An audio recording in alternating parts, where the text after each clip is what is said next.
오늘 우리에게 주시는 하나님의 말씀은 시편 119편 161절에서 168절, 구약 895쪽입니다. 시편 119편 161절에서 168절, 구약 895쪽입니다.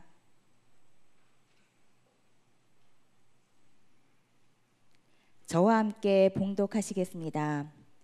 고관들이 거짓으로 나를 핍박하오나 나의 마음은 주의 말씀만 경외하나이다. 사람이 많은 탈취물을 얻은 것처럼 나는 주의 말씀을 즐거워하나이다. 나는 거짓을 미워하며 싫어하고 주의 율법을 사랑하나이다. 주의 의로운 규례들로 말미암아 내가 하루 7번씩 주를 찬양하나이다. 주의 법을 사랑하는 자에게는 큰 평안이 있으니 그들에게 장애물이 없으리이다. 여호와여, 내가 주의 구원을 바라며 주의 계명들을 행하였나이다. 내 영혼이 주의 증거들을 지켰사오며 내가 이를 지극히 사랑하나이다. 내가 주의 법도들과 증거들을 지켰사오니 나의 모든 행위가 주 앞에 있음이니이다. 아멘. 당회장 목사님께서 다윗의 신앙 고백 3가지라는 제목으로 메시지를 전해주시겠습니다. 귀한 은혜 받으시기 바랍니다. 목사님 나오시겠습니다.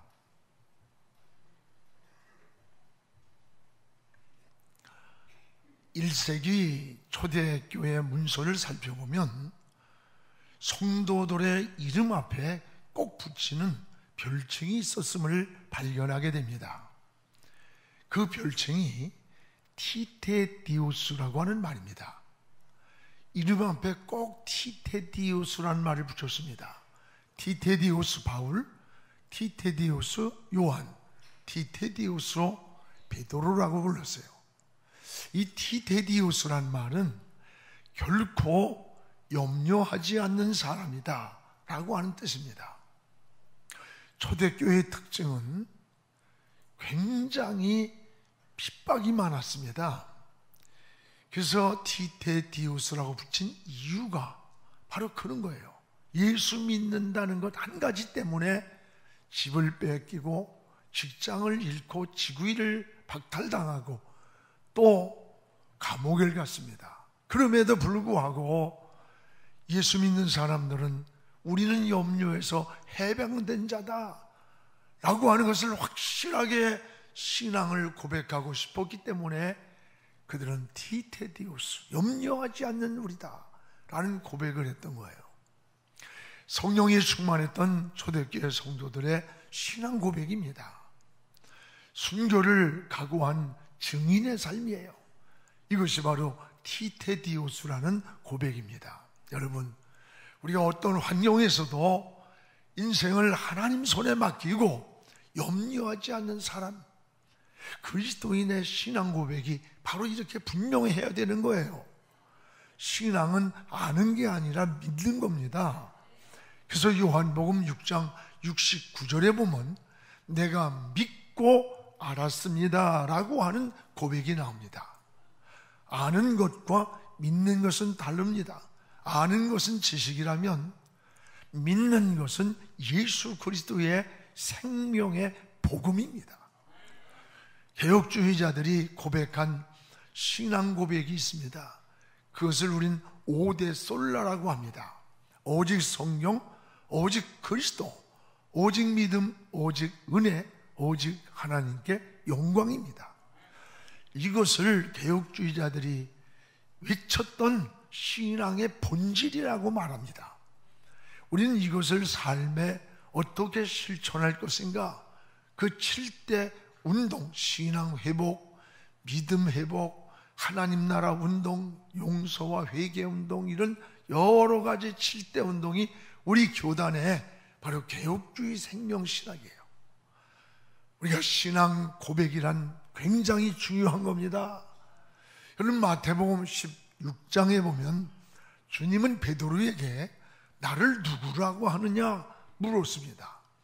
그때 16절에 베드로는 주는 그리스도시요 살아계신 하나님의 아들입니다 라고 고백할 때 주님이 기뻐하시면서 야 바요나 시몬아 내가 복이 있다.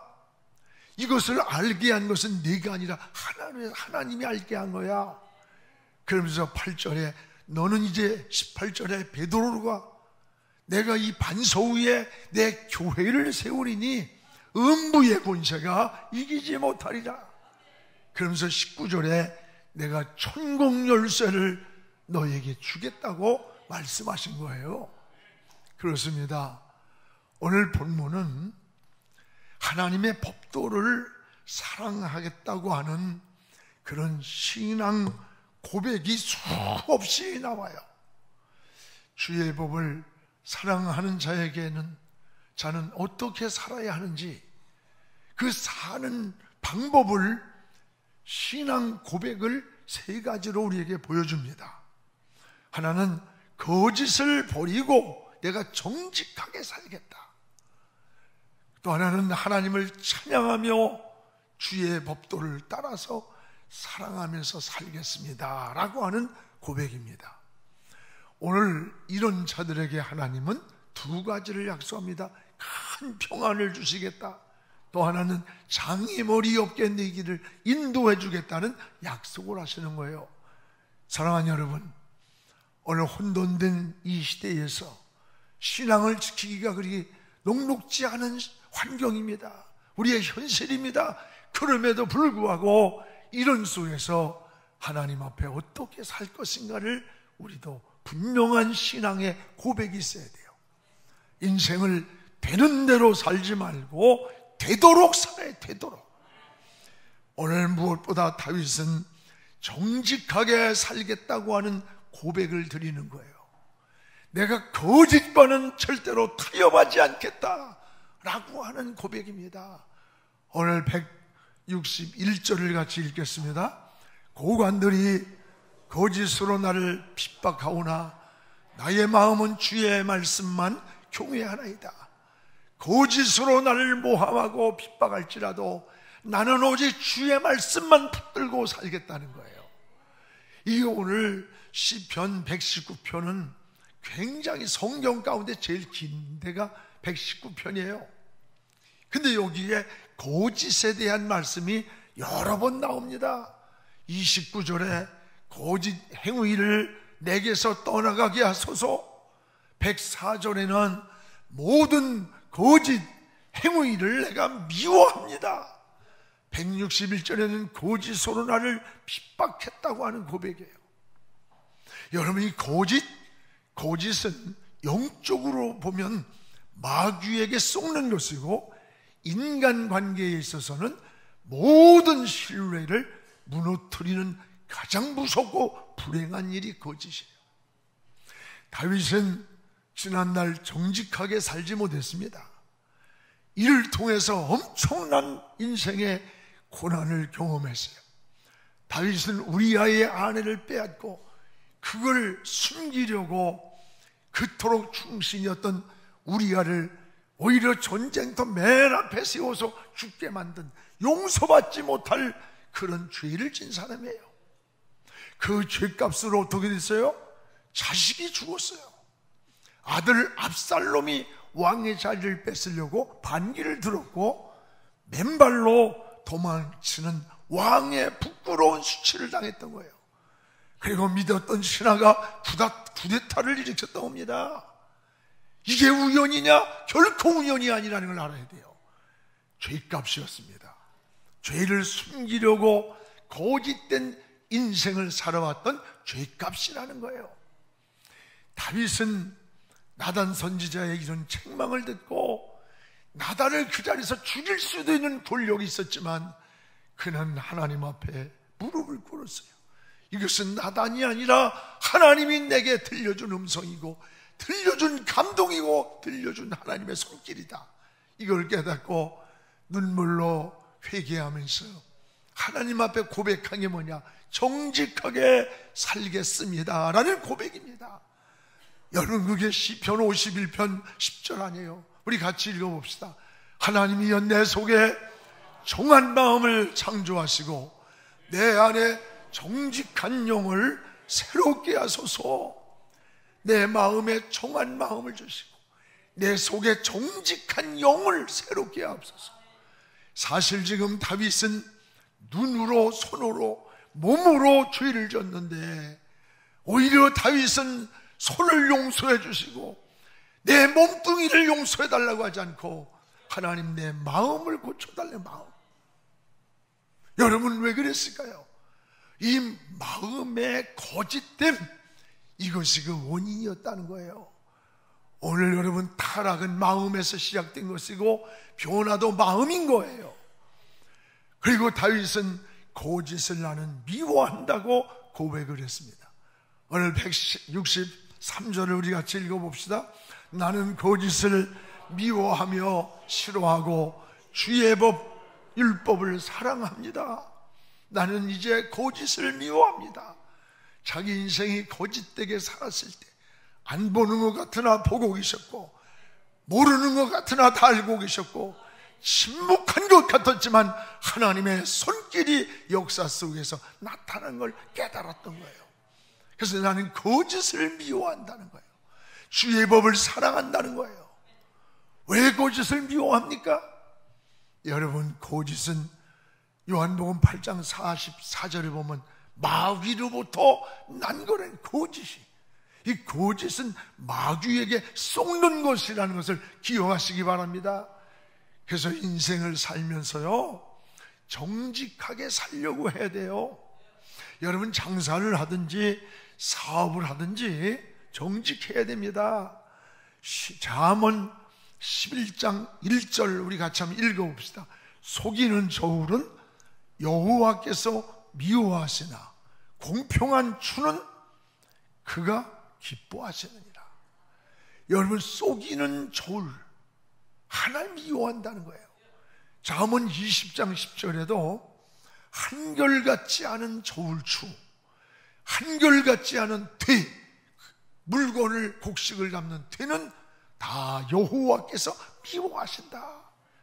이게 무슨 말씀이에요? 이 저울추를 속인다는 말은 거짓됨이에요. 이걸 하나님이 미워하시는데 어찌 복이 되겠어요?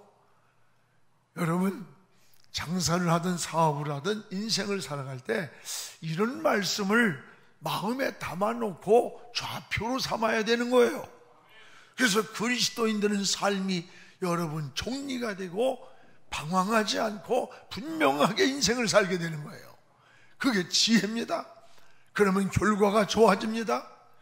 정직함이 자산이 돼야 되는 거예요. 인간관계도요 정직해야 돼요.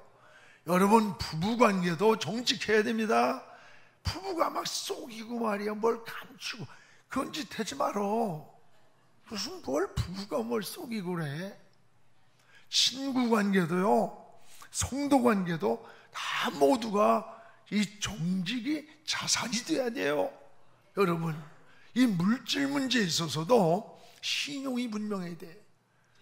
친한 사람일수록요 물질 관계가 깨끗해야 되고 맺지 않아야 돼. 그게 지혜입니다. 나라도 마찬가지예요. 나라도 정직한 나라가 되어야 돼. 그 나라마다 국민성의 특성을 설명하고 있잖아요. 대개 독일은 정직한 사람들이라 이렇게 평가해요. 물건을 살 때 항상 튼튼하게 만들어요. 이게 튼튼합니까? 여러분 묻잖아요. 세계인들이 선호하는 벤츠, BMW 같은 게 뭐예요? 오랜 역사 속에서 명품이 나오는 거예요. 정직하고 튼튼하고. 미국은 법치국가예요. 그래서 항상 값이 얼마냐? 왜? 값만큼 가치를 지니고 있다는 거야. 근데 우리는요 백화점에서 안 팔리던 것도 동그라미 하나 더 붙여놓으면 불티나게 팔린데 좋은 건 줄 알고 속이는 거죠. 모든 것이 법대로 처리가 되는 거예요. 준법 정신이에요. 그런 미국이 전 세계의 다인종들이 모여 살면서도 질서가 잘 유지되는 것은 이 법치 정신과 공권력에 있다는 것을 잊지 말아야 돼요. 우리나라는 지금 어때요? 공권력이 무너지는 거예요. 공권력. 술 먹고요 파출소 들어간대. 그리고서 거기서 그냥 잡버릇한대. 그걸 또 뭐라냐면요, 이게 민중의 지팡이가, 아니 그런 놈의 지팡이야? 지팡이면 그건 두드러 패버려야지. 이게 나라입니까? 이 나라예요? 여러분, 이게 아니야. 그냥 사람들이 그냥 찌르고 막 이래서, 경찰이고 그걸 또 하면 정당방위도 아니고 이상하게 그래가지고 어떻게 해요? 경찰이 매를 맞는다? 이게 말이 돼? 미국에서 여러분 잘 아잖아요. 하원 의원이 딱 떠들어대면서 폴리스 라인을 딱 넘어선 거예요. 말단 경찰이 딱 잡아가지고 수갑을 딱 채워서 갔어요. 그 정도 된 게 이게 법치국가가 되는 거야. 나라가 힘없는 자는 빌빌거리고 말이야. 지금 경찰관 참, 난 열통이 터져요. 술 먹고 운전하는데 그걸 어쩌고 그래? 그런 것들은 한 10년 정도 구속을 시켜버리든지. 지가 죽는 건 괜찮아. 상대를 죽이잖아. 이런 여러분, 우습게 알고, 이게 공권력의 문제입니다. 우리가 이런 것들이 정의롭게 서야 되는 거예요. 정의롭게. 여러분, 중국은 뭐예요? 짝퉁 국가래. 짝퉁 천국. 계란까지 짝퉁으로 만든 인간들. 여러분, 이게 뭘 믿겠어요? 중국 제품을 인정하는 사람이 없어요. 싸니까 사는 거야. 싸니까. 왜 그래? 정직하지 않기 때문에. 지금 우리 사회도요, 정치, 경제, 안보 이런 위기라고 하지만 진짜 더 큰 위기는 정직성 회복이에요. 우리가 정직함을, 여러분, 이 사회가 정치도 정직하게 비전이 있고 뭔가 꿈을 심어주고 모두가 다 그럴 때 이게 건강하고 좋은 사회가 되는 거예요. 오늘 다윗에게서 우리가 꼭 배워야 할 게, 하나님, 나는 거짓을 타협하지 않겠습니다. 그리고 정직하게 살겠습니다. 오늘 이 다윗의 신앙 고백이 저와 여러분의 고백이 되기를 축복합니다. 또 하나는, 다윗은 깊은 영성으로 살기를 고백했습니다. 우리 164절을 같이 읽겠습니다. 주의 의로운 규례들로 말미암아 내가 하루에 7번씩 주님을 찬양합니다. 하루에 7번씩 찬양한다. 여러분, 찬양이 뭐예요? 찬양은 그냥 노래가 아니에요. 찬양은 곡을 붙여놓은 우리 기도문입니다. 그래서 그 찬양을 통해서 신앙을 고백하고, 우리가 하나님께 사랑을 고백하고, 믿음을 고백하고, 감사를 고백하고, 소원을 고백하는 기도문이에요. 찬양을 많이 하는 것은 하나님과 깊은 영적인 교제를 누리고 있는 거예요. 곡이 붙은 기도이기 때문에. 그래서 마음에 은혜가 없이는요, 찬양이 안 나와요. 절대 입이 딱 다물고 종일 찬양이 안 나와. 아유, 꼭 내 얘기하는 것 같네요. 그래, 맞아. 여러분, 다윗이 하루에 7번씩 찬양했다. 7곡이 아니에요. 7번이에요. 끊임없이 찬양시로 하나님께 감사하고, 하나님께 어려울 때 호소하고, 하나님을 의지하고, 하나님께 용서를 구하며 하나님과 교통했던 거예요. 7번씩 찬양했다는 고백입니다. 오늘 찬양에는 깊은 영성이 있습니다. 찬양에는 능력이 있습니다. 여러분, 마음에 감사와 은혜가 없이는 찬양을 그런데 못해요. 마음에 세상 근심 걱정으로 꽉 들어차 있는데 무슨 찬양이 나오겠어요? 마음에 하나님의 영의 은혜가 있어야 돼요. 그래서 찬양에는 영성이 있고 능력이 있어요. 여러분, 사무엘상 16장 23절에 보면 다윗을 사울이 죽이려고 창을 던지는 거예요. 그때 수금을 다윗이 탈 때 사울에게 붙어있던 악신이 떠나갔다는 거예요. 찬양할 때. 사도행전 16장에 바울과 실라가 기도하고 찬양할 때 옥토가 움직이고 옥문이 열리고 또 쇠사슬이 풀리는 기적이 일어났어요. 이것이 찬송의 위력인 것입니다.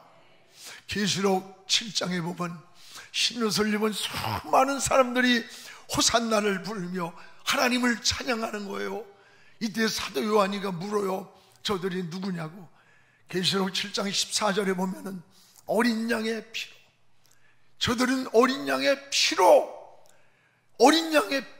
그 옷을 희귀한 자들이다. 어린 양 예수의 피로 희귀한 자들이 저 호산나를 부리며 헬 수 없는 수많은 저들이 찬양하는 모습을 사도 요한이가 보았던 거예요. 그 어린 양의 피로 흰옷을 입은 자들이 누굴까? 구원받은 여러분입니다. 찬양하는 거예요. 그래서 계시록 5장 9절에 이것을 찬양을 새 노래를, 새 노래. 큰 노래가 있나요? 새 노래가 뭐예요? 찬양의 영혼에서 드리는, 하나님을 향하여 드리는 것을 새 노래라고 불렀어요. 계시록 6장 3절에 보면 이사야가 성전에 올라가서 기도를 한 동안에 하늘이 열렸어요. 그리고 하나님 보좌 곁에서 거대한 성가대가 거룩하다 거룩하다 스랍들이 찬양하는 모습을 보았던 거예요. 이번에 우리가 45주년에 우리 교단의 7,000명의 성가대가 핸델의 메시아 할렐루야 이걸 찬양할 때 가슴이 뭉클하고 어떤 분은 한없이 눈물을 흘렸다고 고백을 해요. 감격의 은혜였어요. 전에 우리가 선교를 갔습니다. 선교지를 왕복 12시간을 오가면서 찬송가를 1장부터 불렀어요. 1장, 2장 부르고 3장입니다. 5장입니다. 10장, 50장, 100장, 150장을 읽는데 성령이 임재하기 시작합니다. 함께 동행한 선교대원들이 여기저기서 막 흐느껴 우는 거예요. 저도 순간에 찬송을 부르다가 막 눈물이 막 쏟아지고 은혜가 돼요. 회개가 되고 기뻐서 감격하기도 하고 놀라운 은혜였어요. 전 그때의 찬송의 은혜를 깊이 체험했어요. 그 이후로 선교 여행을 떠날 때는 찬송을 부르게 되었어요. 여러분, 그러면 멀미도 안 해요. 불평들도 안 해. 피곤도 덜하고요. 목적지 도착할 때까지 얼굴에 막 성령의 충만한 모습을 보게 됩니다. 여러분 마음속에 하나님의 영이 교통하기 때문입니다. 할렐루야. 사랑하는 여러분, 여러분은 하루에 찬송을 몇 곡 정도 부릅니까? 찬송을 부를 수 있다는 것은 하나님과 영적인 교통을 하고 있는 거예요. 찬송은 곡이 있는 기도문입니다. 늘 찬송을 통해 영적 생활의 승리를 선포하며 성령이 충만하기를 주의 이름으로 축복합니다. 다윗은 오늘 주의 법도를 사랑한다고 고백합니다. 165절입니다. 우리 같이 읽겠습니다. 주의 법을 사랑하는 자에게는 큰 평안이 있으니 그들에게 장애물이 없으리다. 주의 법을 사랑하는 자에게는 큰 평안이 있으니 그에게는 장애물이 없다. 오늘 하나님 말씀을 사랑하는 자에게 두 가지 은혜를 약속하셨어요. 하나는 큰 평안을 주신다는 거예요. 여러분, 큰 평안, 작은 평안 있나요? 여기 성경에서 큰 평안, 참 평안이란 하나님이 하늘 위에서 내려주는 평안을 말하는 거예요. 환경이나 조건에서 잠시 왔다가 사라지는 그런 평안이 아니에요. 하늘 위에서 내려주는 평안. 여러분, 산과들로 쏟아진다고 평안하냐? 아니에요. 하나님이 큰 평안을 주셔야 합니다. 또 하나는 장애물이 없도록 제거해 주겠다는 약속이에요. 우리가 사는 이 세상에는 장애물이 너무 많습니다. 사람과의 장애물, 물질 장애물, 건강의 장애물, 사업의 장애물, 수없이 많아요. 이런 장애물들이 보병처럼 숨어있는 이런 세상에서 장애물이 없으리라는 것은 은혜 중에 은혜예요. 어떻게? 하나님이 지켜주시겠다는 거예요. 주의 법을 사랑하는 자에게 내가 큰 평안을 주고 너들 앞에 장애물이 없게 내가 지켜주겠다는 약속입니다. 오늘 다윗은 얼마나 하나님 말씀을 사랑하며 얼마나 살았는지 몰라요. 그래서 시편 119편 103절에 보면 주의 말씀이 어찌 그리 단지요. 주의 말씀이 어찌 그리 단지요. 내 입에 꿀보다 더 나은다. 여러 하나님 말씀의 은혜를 체험한 거예요. 주의 말씀이 어찌 그리 단지, 꿀보다 더합니다. 그리고 시편 119편 105절에 주의 말씀은 내 발의 등이요 내가 걸어가는 인생길에 빛입니다. 인생의 앞길을 비춰주는 등불과 같다는 고백인 것입니다. 그렇습니다. 여러분, 신앙의 회복이 뭐예요? 따라합시다. 말씀으로 돌아가자. 다시 말씀으로 돌아가는 것, 이게 신앙의 회복인 것입니다. 말씀으로 돌아가면 영원히 삽니다. 여러분, 말씀은 생명이에요. 히브리 4장 12절에 말씀은 살았고 운동력이 있어서 좌우의 날선 어떤 검보다 예리해서 우리의 영혼도 마음도 육체도 다 찔러 쪼개 수술하는 수술도라고 그랬어요. 생명이 움직이는 거예요. 생명이 글이 아니에요. 말씀은 또 여러분 아모스 7장에 보면 다림줄이에요. 다림줄. 다림줄이 뭐예요? 건축할 때 딱 못을 박고 줄을 내리고 줄을 달아요. 왜? 기준을 만들기 위해서. 다림줄에 의해서 벽돌을 쌓고 집을 짓는 거예요. 오늘 여러분, 우리 인생의 다림줄이 뭡니까? 성공의 다림줄이 뭡니까? 여러분 삶의 목표를 향한 다림줄이 뭡니까? 흔들리지 않는 주의 말씀이 다림줄 되기를 축복합니다. 오늘 하나님 말씀을 다림줄로 삼을 때, 기준으로 삼을 때 반드시 하나님이 지켜주고 하나님이 평안을 주고 하나님이 인도해 준다는 약속이에요.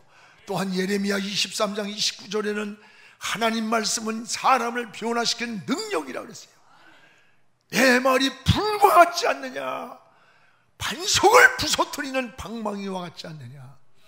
어떤 완악한 사람이랄지라도, 어떤 사람이라도 하나님 말씀이 속으로 들어가면 반석을 부서뜨리고 불같이 태워버린다는 거예요. 여러분, 우리가 변화시키는 거 아니에요? 하나님이 변화시키는 거예요. 말씀이 들어가면 변화되는 거예요. 여러분, 전도할 때 그냥 인상이 험하고 그러니까 저 인간은 예수 안 믿을 것 같다고 그러지 말아요. 그 사람이 더 예수 잘 믿어. 뺀질뺀질하는 것들이 더 뺀질뺀질하고 안 믿어요. 믿을 것 같은 인간이 더 안 믿어. 그건 하나님만 하시는 거예요. 여러분, 남편이 교회 안 나온다고 그거 포기하고 저 인간은 버린 인간이야. 하나님이 버리지 않았는데 어떻게 당신이 버려? 내 말이 불과 같지 않느냐? 반석을 부서뜨리는 하나님의 능력임을 알지 못하느냐? 그렇습니다. 사랑하는 성도 여러분, 오늘 신앙인의 진정한 고백은 오늘 다윗처럼 정직하게 살기를 기도해야 되는 거예요. 어느 곳에 있든지 늘 내 영혼이 찬양하면서 하나님을 찬양하면서 기도를 고백하는 거예요. 그리고 주의 말씀을 사랑하며 사는 겁니다. 이것이 신앙 고백이에요. 이런 신앙인의 영적인 삶이고 풍성한 은혜의 삶이에요. 오늘 여러분의 신앙이 바로 티테디우스, 결코 이 세상 것들로 염려하지 않는 하나님의 사람으로 사는 이런 신앙의 고백이 여러분의 삶이 되기를 주의 이름으로 축복합니다. 기도하겠습니다. 살아계신 우리 아버지여, 고맙습니다. 주의 은혜 가운데 살게 하시고 저희들 오늘 또 하나님 앞에 나와 하나님의 보좌 앞으로 더 가까이 나아갑니다. 오늘 시편의 말씀같이 신앙의 고백이 분명하기 원합니다. 거짓됨을 버리고 정직히 살겠다는 고백이, 하나님 찬송하며 하나님께 기도하며 하나님과 영성을 누리며 하나님과 함께 걸어가길 원하고 주의 법을 사랑하는 자에게 큰 평안도 주시고 장애물도 제거한다는 주의 말씀을 붙잡고 우리도 승리하는 저희들에게 축복하여 주시옵소서. 예수님 이름으로 기도하옵나이다. 아멘.